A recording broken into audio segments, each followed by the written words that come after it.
સુંદર પવિત્ર અને પાવન સતી પોતાનું જીવન જીવી રહ્યા છે. દક્ષ મહારાજની પુત્રી છે, જેને વિવેકનું જતન કર્યું છે.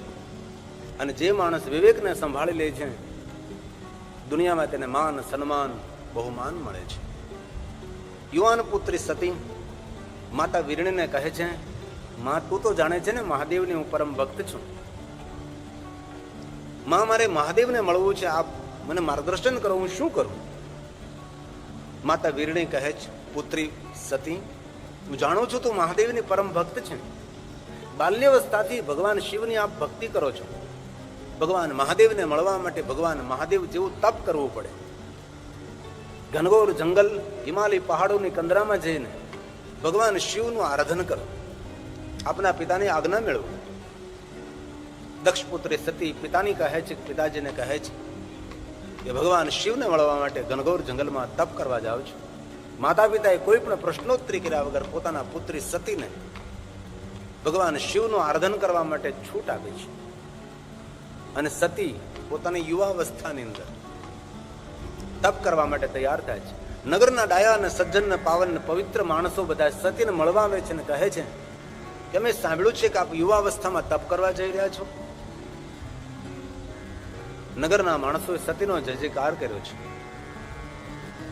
નગરના સજ્જનો કહેવા લાગે છે કે અમે સાંભળ્યું છે કે વૃદ્ધાવસ્થા આવે ત્યારે લોકો તપ કરવા જાય છે, પરંતુ તમે યુવાવસ્થાની અંદર તપ કરવા જઈ રહ્યા છો. આ નગરનું તમે ગૌરવ છો. અને સતી પોતાના યુવાવસ્થાની અંદર હિમાલય પહાડમાં આવે છે. પહાડની કંદરા, ઘનઘોર જંગલ, સરિતાનું સુંદર તટ, સુંદર તપસ્થલીની શોધ કરી સત્યા જ ભગવાન શિવનું આરાધન કરવા માટે બેસી જાય છે. મહાદેવને યાદ કરે છે, કઠિન તપ કરે સતી. આકાશમાંથી સૂર્ય અગ્નિ વર્ષા કરે છે. ચારો તરફ સતી અગ્નિને પ્રગટ કરે છે અને વચ્ચે બેસીને સતી ભગવાન શિવનું આરાધન કરે છે. ગરમીના દિવસો પૂર્ણ થાય છે, વરસાદના દિવસો શરૂ થાય, ચોમાસું. આકાશમાં વીજળીનો ચમકાર, મેઘની ગર્જનાઓ, ખુલ્લા આકાશમાં સતી ભગવાન શિવનું આરાધન કરે છે.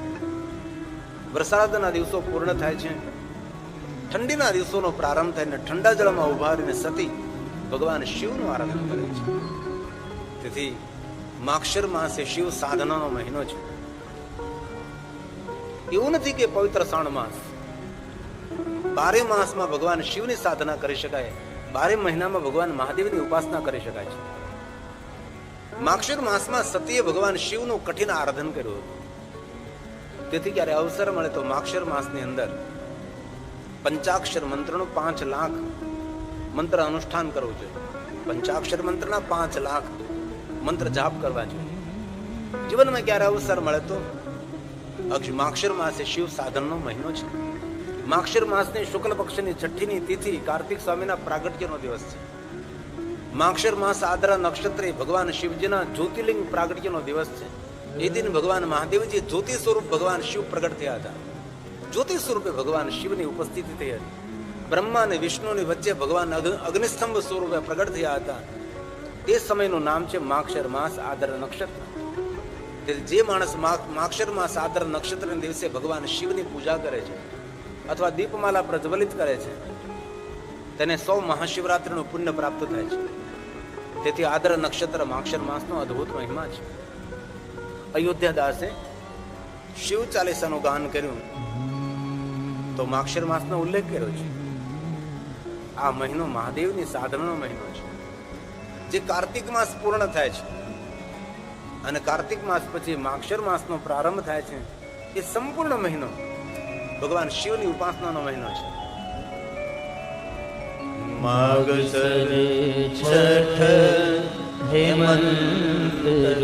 ઠંડીના દિવસો માક્ષર માસ વિશેષ પ્રકારે મહાદેવની ઉપાસના કરવી, વિશેષ પ્રકારે શિવનું પૂજન કરવું માક્ષર માસમાં. પણ આપણે તો એવું સમજે છે કે પવિત્ર શ્રાવણ માસમાં શિવ ઉપાસના થાય. આ મહિનામાં લક્ષ્મીજીનો ભગવાન મહાદેવ મળ્યા હતા. લક્ષ્મીજી ભગવાન શિવનું આરાધન કર્યું. જ્યારે લક્ષ્મીજીની સામે ભગવાન શિવ પ્રગટ થયા અને આ મહિનામાં બિલવૃક્ષનું પ્રાગટ્ય થયું. તેથી પવિત્ર શ્રાવણ માસમાં આપણે વધારે બિલ્વપત્ર ભગવાન શિવને ચડાવીએ છીએ. કારણ કે ભગવાન શિવજીએ લક્ષ્મીજીને વરદાન આપ્યું છે કે આપને સાધનોનું ફળ આ બેલું વૃક્ષ છે. અને સ્વયં શંકર ભગવાને બેલું વૃક્ષનો મહિમા ગાયો આ માસની અંદર, પવિત્ર શ્રાવણ માસની અંદર. પવિત્ર શ્રાવણ માસમાં થોડી કરેલી મહાદેવની સાધના અધિક ફળ આપે છે. થોડી કરેલી સેવા, થોડી કરેલી પૂજા, થોડું પણ સત્કર્મ, થોડું દાન અધિક ફળ આપનાર આ મહિનો માક્ષ પવિત્ર શ્રાવણ મહિનો છે. ભાદરવ મહિનો કમ નથી. આપણા સર્વ પિત્રોને તૃપ્ત કરનારો મહિનો ભાદરવ મહિનો છે.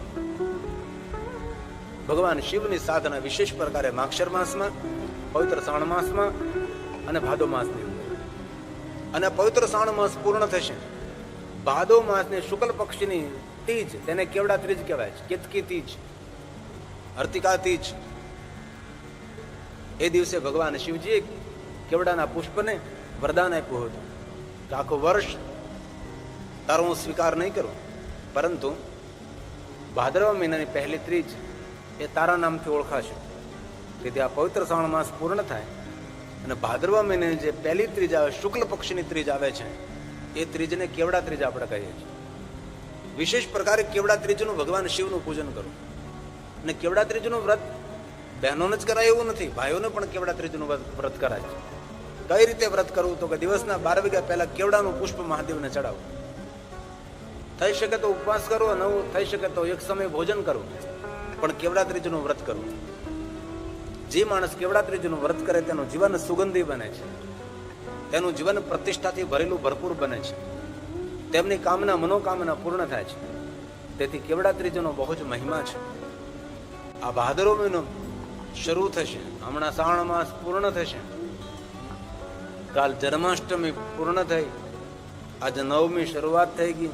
હવે થોડા જૂજ દિવસો બાકી રહ્યા પવિત્ર શ્રાવણ માસના. આપણે આપણા ભાગ્યની સરાહના કરીએ કે આપણને સૌને અવસર મળ્યો છે એ ગંગાના કિનારે હરિદ્વારની અંદર આપણે 9 દિવસ માટે ભગવાન મહાદેવની કથાનું શ્રવણ કરીએ છીએ. યજ્ઞોનો પણ યજ્ઞ છે, પૂજાની પણ પૂજા છે, યાત્રાઓની પણ યાત્રા, એ કથા યાત્રા છે. અને આપણે સૌ ભેગા મળીને ભગવાન શિવને યાદ કરી રહ્યા છીએ.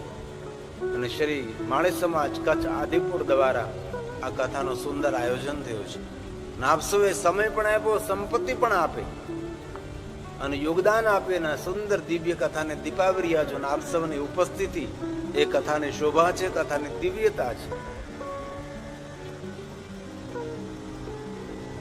તો માક્ષર માસ વિશેષ પ્રકારે શિવ સાધના કરે, શિવ ઉપાસના કરે. અયોધ્યા દાસે શિવ ચાલીસાની અંદર કહ્યું છે, માક્ષર છઠ હેમંત ઋતુ સંવંત 66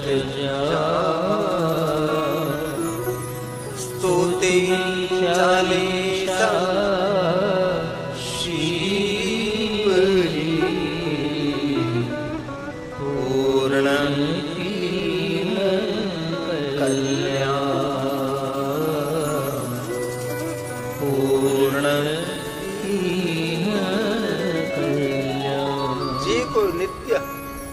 શિવ ચાલીસાનો પાઠ કરે છે તે મનુષ્યની કામના મનોકામના મહાદેવ પૂર્ણ કરે છે. ધન નિર્ધન કો દિત સદાહી જો કોઈ જાસે હો લપાય. કોઈ દંપતીને પુત્ર કે પુત્રી ન હોય એને ભગવાન શિવની સાધના કરવાનું કહો. જ્યાં ત્યાં જેમ તેમ જે તે જગ્યાએ ભટકવાની જરૂર નથી. ભગવાન શિવની ઉપાસના કરવાથી પુત્ર હિનકર ઈચ્છા કોઈ નિશ્ચય શિવ પ્રસાદ તે હોય. ભગવાન શિવની સાધના કરનારો એક પણ વસ્તુથી વંચિત ન રહે. દરેક કામના મનોકામના પૂર્ણ કરનાર ભગવાન શિવ છે.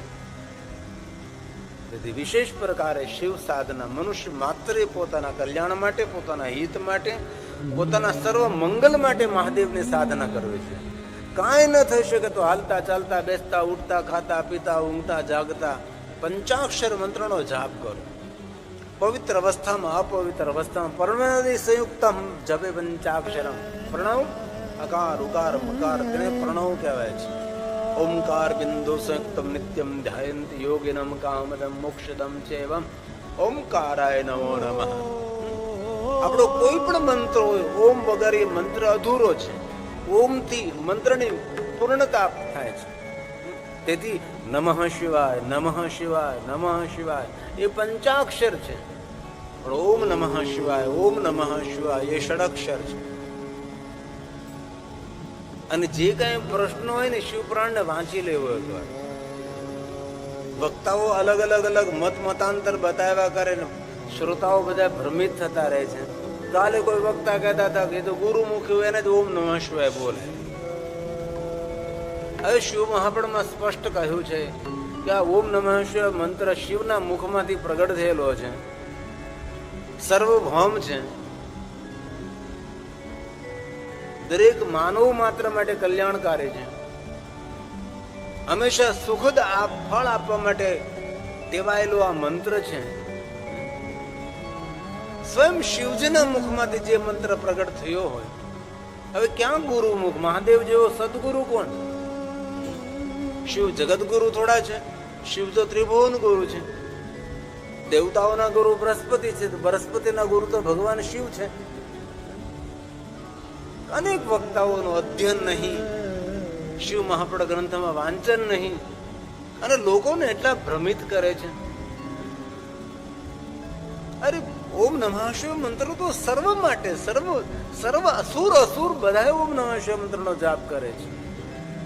અરે ત્યાં સુધી કહ્યું કે અપવિત્રતાનું વર્ણન ન થઈ શકે એવી અપવિત્ર અવસ્થામાં પણ આપ ઓમ નમઃ શિવાય મંત્રનો જાપ કરી શકો છો.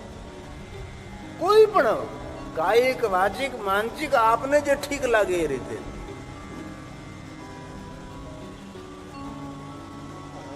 તેથી કોઈ પણ પ્રકારના પ્રશ્નો કોઈ વક્તાના મુખેથી આપણને ઉભા થાય તો એ શાસ્ત્રોનું વાંચન કરી લો. એમાં શું કહ્યું છે ભાઈ એ માન્ય કરવું. કારણ કે વક્તાના મત મતાંતર અલગ અલગ હોય છે.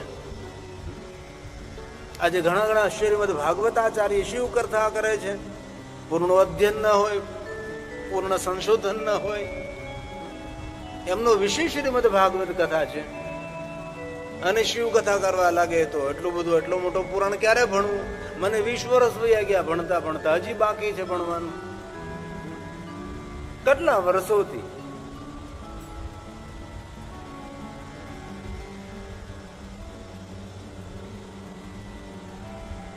વર્ષથી જ્યાદા 25 વર્ષનો પ્રકાશજી મારા સંપર્કમાં છે. કેટલા વર્ષો વીતી ગયા છતાં પણ જે ભણવાનું પૂર્ણ હજી પણ સમય મળે ત્યારે ભણી લઈએ છીએ. તો કોઈ પણ શિવજીને લગતો કોઈ પ્રશ્ન ઉભો થાય ત્યારે કોઈને પૂછવાની જરૂર નથી. શિવ મહાપુરાણ ગ્રંથનું અધ્યયન કરી લે. અને મહાદેવના ભક્તોથી એકવાર શિવ મહાપુરાણ ગ્રંથ વાંચવો જ જોઈએ. થોડો રોજ શ્લોકાર્ધમ એવ ચ સ પાપાન મુચ્યતે ક્ષણાત. અડધા શ્લોકનો પણ પાઠ કરે તો માણસ જીવનભરના પાપોમાંથી મુક્ત બને છે. વાંચન નથી કરતા આપણે, તેથી આપણા જીવનમાં અનેક પ્રકારના પ્રશ્નો ઉભા થાય છે. શિવ એક એવા દેવતા છે જીવનની દરેક કામનાઓની પૂર્તિ કરનારા છે. અને ભગવાન વિષ્ણુ એ દેવતાઓ સાંભળો તમે, જે મનુષ્ય બાલ્યવસ્થાથી મહાદેવની સાધના કરે તેના જીવનમાં કોઈ ખોટ પણ ન રહે અને તેના જીવનમાં કોઈ ઓટ પણ ન આવે. ઓટ મતલબ મળવું અને પાછું જતું રહેવું, તેને ઓટ કહેવાય. જેમ દરિયામાં ભરતીને ઓટ આવે એ રીતે ઘણા માણસોના જીવનમાં ખૂબ ધન આવે છે. એ ધન પાછું ક્યારે હાથમાંથી જતું રહે, સરી જાય તેની ખબર નથી રહેતી. પણ મહાદેવના જે ભક્તો છે તેના જીવનમાં કોઈ ખોટ મતલબ નહીં મળવું, તેને ખોટ નથી કહેતા કે ભાઈ ધનની ખોટ છે, સંતાનની ખોટ છે. ઘણાને અંગમાં ખાપણ ખોટ હોય, અંગ ભંગ હોય, દિવ્યાંગ હોય. અને ધન્ય તો તે જ માતા પિતા છે જે માતા પિતા પોતાના બાળકોને શિવ ભક્તિનું વરદાન આપે છે, જે માતા પિતા પોતાના બાળકોને મહાદેવની ભક્તિનું માર્ગદર્શન કરે છે. અને સ્વયં ભગવાન વિષ્ણુજી આ બધી કથાઓ કીધી છે. દેવતાઓની ઉપસ્થિતિમાં બ્રહ્માજીની હાજરીમાં ભગવાન વિષ્ણુજીએ શિવજીનું ખૂબ મહિમા ગાયો છે. આ જેટલા લિંગો છે લિંગોનો મહિમા ભગવાન વિષ્ણુએ ગાયો છે. વિષ્ણુ ભગવાને પોતાના કરકમલો દ્વારા દરેક દેવતાઓનું યોગ્યતા પ્રમાણે શિવલિંગો આપ્યા છે. શિવલિંગના અલગ અલગ પ્રકારો છે. આટલી બધી શિવલિંગોની શૃંખલા છે. ક્યાં દેવતા ક્યાં શિવલિંગનું પૂજન કરે તેનું શિવપુરાણમાં વિસ્તૃત વર્ણન છે. મેં કથામાં અનેક વાર આ વર્ણનનો વિસ્તાર કર્યો છે. તેથી આપણે કલ્યાણ કરવું હોય ને આપણા પરિવારનું આપણે સર્વ મંગલ કરવું હોય તો મહાદેવની સાધના કરો. ભલે દુનિયાના દરેક દેવતાઓ આપણા માટે પૂજ્ય છે, દરેક દેવતાઓ આપણા માટે વંદનીય છે, પણ મૂળ તો શિવ છે. અને કોઈ પણ દેવતાઓનું જીવન ચરિત્ર આપ જો, મૂળમાં શિવ છે. રામજીનું જીવન ચરિત્ર જો, મૂળમાં શિવ. કૃષ્ણનું જીવન ચરિત્ર જો, મૂળમાં શિવ. બ્રહ્માનું જુઓ તો મૂળમાં શિવ. વિષ્ણુ ભગવાન જો, મૂળમાં શિવ. ઇન્દ્રને જો, શિવ. કુબેરજીને જુઓ, શિવની ઉપાસના.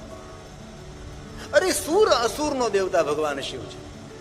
અરે વનવાસીઓનો દેવતા ભગવાન શિવ છે. ભીલેશ્વર મહાદેવ, ભીલ લોકો મહાદેવની ઉપાસના કરે છે. હરણાઓને મારીને પોતાનો આહાર માનનારા ભીલ લોકો, જે વનમાં રહેતા વનવાસીઓ, એમનો પણ ઈષ્ટ શિવ છે. અરે એવી કથાઓ છે પુરાણોની અંદર કે ઘણી કથાઓ તો આપણે મગજમાં ઉતરે નહીં કે આવા ભગવાન મહાદેવ, આવા માણસો પર પ્રસન્ન થતા હશે. પેલી મહાશિવરાત્રીની કથા, રુદ્ર નામનો ભીલ શિકાર કરવા નીકળ્યો હતો, હરણાને મારવા નીકળ્યો હતો. એનો કોઈ ઉદ્દેશ નહીં હતો કે શિવ પૂજા કરવી, મહાદેવને જલ ચડાવવું, બિલોપત્ર ચડાવવું. અજાણતા પૂજા થઈ રાત્રિમાં અને શિવ તેને મળ્યા છે. આવા સરળ કોણ દેવ હોઈ શકે? એ શિવ હોઈ શકે છે. અને મહાદેવના પ્રત્યે આટલી બધી ગેરસમજો સમાજમાં ઊભી થઈ, અકલ્પનીય ગેરસમજો. સતી ભગવાન શિવનું કઠિન આરાધન કરે છે, મહાદેવને યાદ કરે છે. નાગોના હાર પહેરનારા શંકર છે. શંકર કોણ છે? સોનાના હાર પહેરનારા નહીં, સર્પના હાર પહેરનારા શિવ છે. દિગંબર રહેનારા દેવ છે. પોતાની પાસે એક પણ વસ્તુ નહીં રાખનારા, દુનિયાને સમૃદ્ધિ આપનારા શિવ છે. શિવને ઓળખવાનો પ્રયાસ તો કરીએ. શિવની વિશાળતા, શિવની મહાનતા, શિવની સરળતા, શિવની વિરાટ ચરિત્ર લીલા અદ્ભુત અલૌકિક છે. નાગોના હાર પહેરનારા શંકર છે. શંકર ભગવાન કોઈ સોના ચાંદી હીરા મોતીના હાર નથી પહેર્યા. મહાદેવજી હાર પહેર્યા તો સર્પોના હાર પહેર્યા છે. આ સ્તોત્રનું નામ છે પંચાક્ષર સ્તોત્ર. મહાદેવના ભક્તોના સ્તોત્ર કંઠસ્થ હોય છે. શિવ પૂજા માટે અલગ અલગ સ્તોત્ર, મુખપાઠ અને કંઠસ્થ ન હોય તો પંચાક્ષર સ્તોત્ર બોલીને શિવની પૂજા કરી શકાય છે. મહાદેવને જલાભિષેક કરાય છે, શિવનું આરાધન કરી શકાય. શિવાલયમાં જઈને બોલાય, ઘરમાં બોલાય, રાત્રે આંખ ખુલી જાય તો સુતા સુતા બોલાય, પથારીમાં બોલાય, બિસ્તરમાં બોલાય. બોલવાનું કયું પાપ છે ભાઈ? કંઠસ્થ હોવા જરૂરી છે. આશા રાખું છું કે ઘણા શિવ ભક્તોને આ સ્તોત્ર કંઠસ્થ હોઈ શકે છે. આદિ જગદગુરુ શંકરાચાર્ય રચિત આ પંચાક્ષર સ્તોત્ર છે. નાગેન્દ્રહારાય ત્રિલોચનાય ભસ્માંગરાગાય મહેશ્વરાય નિત્યાય શુદ્ધાય દિગંબરાય